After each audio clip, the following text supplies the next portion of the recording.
In this video, we'll see an example of the results one can get with a convolutional neural network on an actual object recognition dataset. So the experiments we're going to look at are taken from this paper by Jarrett et al. In 2009. They're researchers at NYU.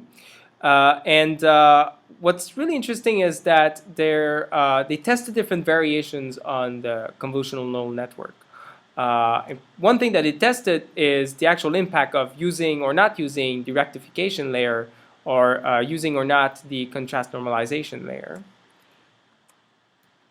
Another thing that they looked at is the impact of initialization of the parameters in a convolutional neural network.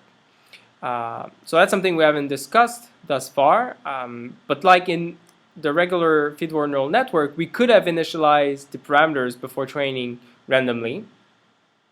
But given what we know about unsupervised pre-training, that's also an approach we might want to try for the convolutional neural network case. Now notice that in this case, the hidden units in each of the feature maps are only connected to a small receptive field within the whole image.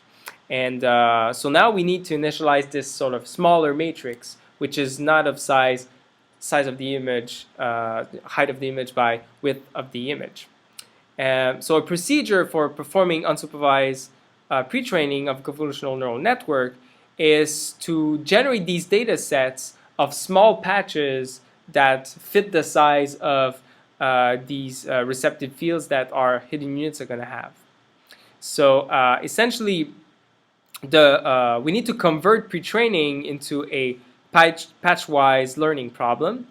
The way we do that is that we take some images and then we extract patches of the same size as the receptive fields of the hidden units in our first layer in our convolutional neural network. And we extract a bunch of patches at random positions. So we collect a big data set like this. Then we train some unsupervised neural network, an RBM, an autoencoder, or a sparse coding model on those patches. And then we use the weights, or the connections, between the input patch and each hidden unit to get the initial value of the filter or the matrix of connections for the different feature maps in our neural network. So the number of hidden units of, say, the RBM should be the same as the number of feature maps in the convolutional neural network in its first hidden layer. And then to get initialization of subsequent hidden layers, we would need to map the images through the feature maps and perform pooling if we want to perform pooling. And so get up to the feature maps right before the next convolutional layer.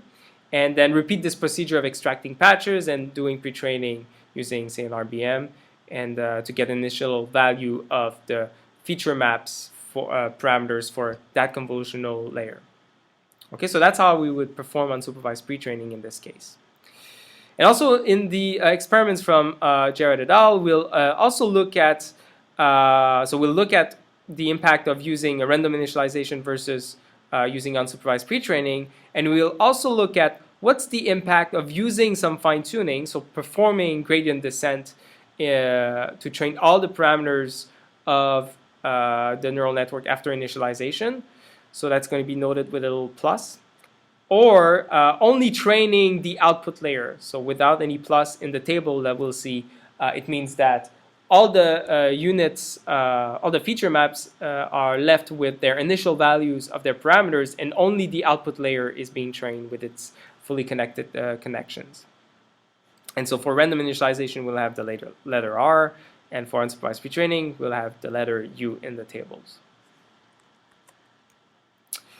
So here's the table summarizing all of the results that they perform on the Caltech 101 dataset. So when they're writing FCSG, that means the convolution layer. R is for the rectification layer. N is for the local contrast normalization layer. PM is for the max pooling layer, and PA for the average pooling layer. And so here we have a network with a single, what they call stage. So that means a single sequence of convolutional layer, potentially some rectification, potentially some local contrast normalization, and then finally some pooling. And then the two-stage system has twice this sort of alternation between convolution, rectification, contrast normalization, and pooling. So we have essentially a total 2 pooling layers, and then the last pooling layer is fed to the output layer. So that's essentially the sort of equivalent of a single layer, even though it's multiple layers. But if we want to consider all of these, the sequence of these layers as one actual layer, that would be sort of a shallow version of a convolutional net, and so this would be a deeper version of it. So if we just use convolutional with average pooling, the results are actually really, really bad. So this is accuracy. So 14% accuracy for here. So for each line we have unsupervised learning plus fine-tuning, random plus fine-tuning, unsupervised learning without fine-tuning, so just training the top connections, output connections, and just random. And we can ignore, we won't talk about this one here or this one. You can look at the original paper if you want more details about these experiments. But so just convolutional and average pooling results are really bad. If we introduce normalization, local contrast normalization, then we get a little bit of a boost in terms of performance. But the biggest boost comes from just adding rectification. Absolute, so computing, adding a layer that computes just the absolute value of the feature, the previous layer feature maps. We see that we go from something like 15% to 50, 47%, and so on. So really much better results. Part of the reason for this is that when we're computing average pooling, we're summing together all the activations within some local neighborhood. Now, if we have if say a feature is detecting a particular edge, if we move across the neighborhood, then we might actually, because the edge is sort of going to change polarity as we move, we might actually see that the activations will cancel out if we sum them together, because we'll have some negative activations canceling the positive activations, just because we have, well, as we move in the image, a sort of a change of the polarity of an edge, if we have an edge detector. If we take the absolute value, we don't get this problem anymore, and that's the suggestion, the explanation that's suggested by Jared et al. For why we get a big boost here. This is partly confirmed by the fact that if we actually use max pooling instead, we get actually a pretty good result with contrast normalization, much better than if we use average pooling as we see here.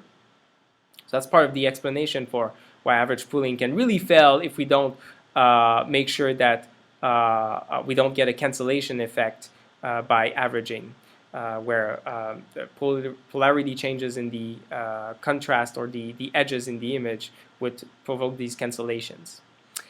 And if we combine both absolute rectification with absolute value and local contrast normalization, then we get even better result. That's the best result with a single stage system.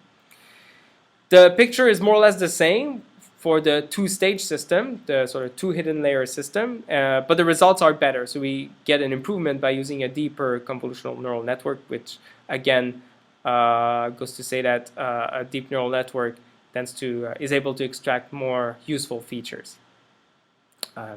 And we actually also noticed something perhaps a bit strange. So this means that both convolutional layers have been initialized, the filter maps have been initialized with random parameters. And because there's no plus, it means that we're training only the output layer. So really this is using random features. They're not trained at all. The only thing that is trained is the topmost layer. And yet the results are actually really, really good. So that seems counterintuitive. And I believe that this was even discovered by the authors sort of by chance. They thought they had regularized correctly the neural network, but it turns out that it was not training the other layers, and yet they were getting good results. So they started investigating this particular effect here. And so random filters are working surprisingly good. And the reason for this is that they actually do tend to extract something like edge information. So if we have, so the experiment that they did is as follows. They initialized a layer, a convolutional layer, using some random filters. And then what they did is that they took a hidden unit and they performed gradient descent on the original input so as to maximize the activity of that hidden unit. So the idea is to see what's the input pattern that activates this hidden unit as much as possible. And so for all of these different squares here correspond to different feature maps, so different filters of parameters. And here is the associated best input pattern. And we see that for a lot of them, say for instance this one or this one, you actually get an input pattern which has a particular spatial orientation. So it kind of looks like a sequence of edges in a particular orientation. It seems like they can actually be tuned to particular orientation of edges. And for extracting and being able to detect certain objects, useful information for doing that is actually orientation of the edges. So a random initialization within a convolutional neural network yields these hidden units that are not doing something necessarily totally random. It's actually extracting, you usually get hidden units that are tuned to particular spatial orientations of edges. Whereas if you learn the filters use an unsupervised pre-training, we get things that really look like edge detectors, and the input patterns that maximize the activation are not that different from the ones we get if we use a random initialization. They're a bit more localized, and it's more obvious that they're tuned to a particular spatial orientation, but they're in a sense somewhat similar. So this would be the explanation for why random initialization actually works well. And so this really shows that choosing the right architecture is really important in the specific setting, almost more than the learning algorithm. Unsupervised initialization is not necessarily helping that much. It's helping a little bit, but not that much. But using rectification or not using it is very important. Same thing with local contrast normalization, which will give some boost. And actually, how important this is dependent on how much training data. If you have very little training data per category, which is true for Caltech 101, we see this effect quite a bit. But I did this experiment on the NORB dataset where we have much fewer training classes. They're actually little toys, for which we've taken pictures, different orientations and illuminations. And in this case, we have many more samples per class. And so on this data set, they were able to increase the number of training examples per class and see what's the relative performance of the different architecture choices. So this is the one that would work really badly without any rectification or local normalization. So that's the blue line here. And we see that with little training data, it does indeed perform really badly. But as we increase the amount of training data, it actually starts performing fairly similarly to, say, the best choice, which would be here, which corresponds to rectification and normalization and using some fine-tuning, so using backpropagation to train all the parameters. Whereas the purely random filters, they work well initially, but eventually, when you have a lot of training data, they don't perform nearly as well as the case where we actually train these filters using some backpropagation, so with the plus here. Okay, so part of that also, the random filters that work really well is sort of an artifact of the fact that we don't have a lot of training data for each object that we want to detect. All right, so for more information about these experiments that are really enlightening and helpful, see this paper by Jared et al. in 2009, so you can see the reference on the website for this course.